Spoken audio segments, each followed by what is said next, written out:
for a period of around 7 years, all I was doing was going through as many wisdom texts as possible. Texts from all streams, all parts of the world, all periods in history, all religions,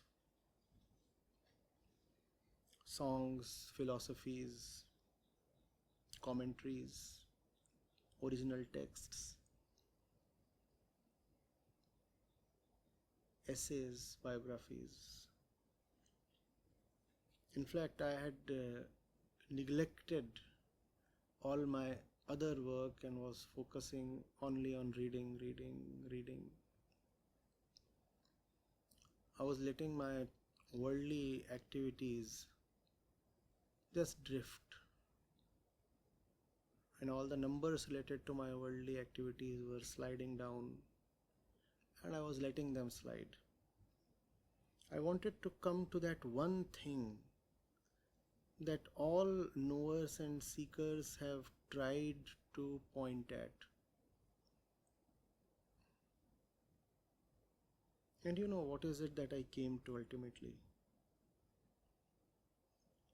Honesty. That is all.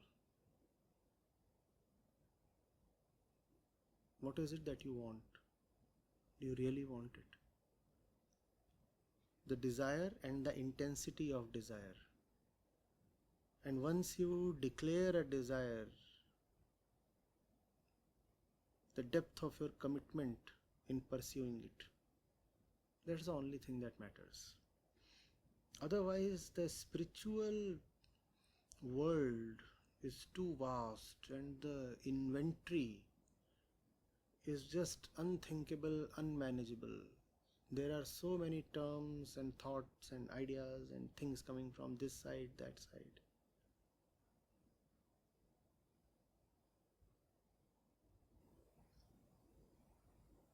Those then 7-8 years stretched into a decade. And I felt more affirmed within that beyond this clutter of phrases and definitions and concepts is just one word: love. Nothing but love, which is another name for desire and deep honesty in making that desire your life. Absolute commitment. Nothing else matters. People would come and say, we are trying, we are not getting it. We want to know, we do not succeed. And my answers started becoming brief, even terse. I would just say, do you even want it? Had you wanted it, it couldn't have eluded you. In Hindi, I would ask, चाहिए क्या? He would say, मिल नहीं रहा, I'm not getting it. I would look into his eyes and say, चाहिए क्या? Do you even want it? Before you say you're not getting it, tell me please, with your hand on your heart, do you even want it? And that thing has not only stayed on, but has actually become deeper. Nothing else matters. The quality of love, that's all. What is it that you want? It is as if existence is not keen on putting any conditions or bondages on you. In some sense, you are absolutely free even now. And that's what Vedant, Advait Vedant specifically keeps asserting. You don't need to chase freedom, you are free right now. That is true, in a very peculiar sense. Aren't you free to choose your bondages? Then how can you not be free to choose freedom?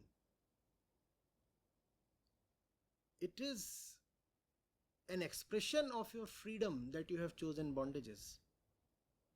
Now don't cry. But you might. You're free to cry. If you love to cry, who can stop you? The quality of your love is everything. That's all. That's what the Upanishads are telling us here. That's what the sage wants to impress on Narad. The word love has not been used even once. The Upanishads do not use that word. Vedanta uses the word love very sparingly. But then the entire Vedantic literature is a song of love. Bhagavad Gita, the great song. You could call it a love song. The Gita. Reflection would happen. What is it to reflect? To reflect is to see, something that is not easily visible to the eyes. You stand in front of the mirror and then you see. Otherwise you wouldn't have seen. It's easy. Are mirrors so expensive? Are mirrors so rare to find? It's easy to reflect. It's not terribly difficult to understand either. And truth has no interest in playing hide and seek. You want it, you take it home. The question is, do you want it? If you are too happy with falsenesses and bondages, that is a testimony to your existential freedom.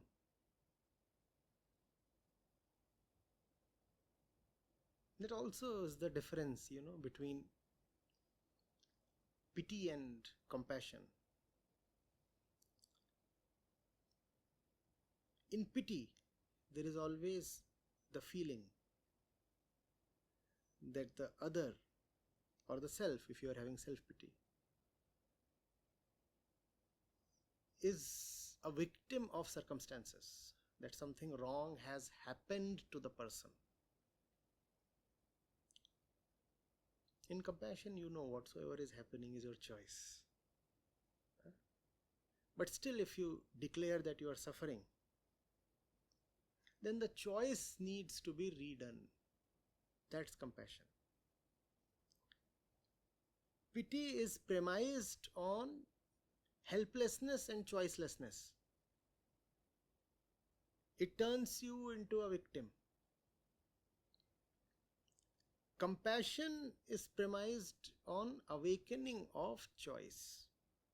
You are suffering, but you are not obliged to. Suffering can come to an end if you decide to. That's compassion.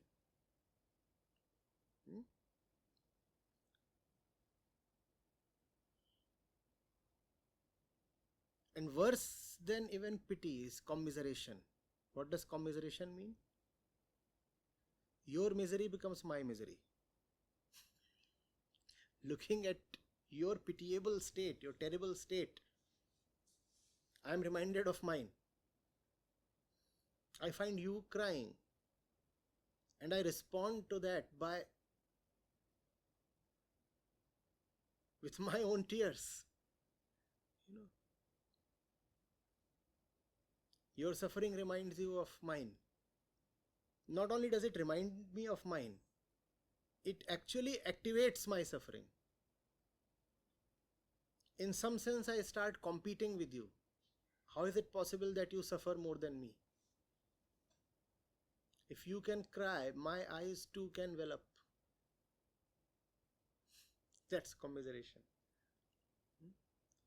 Compassion is a very, very different thing.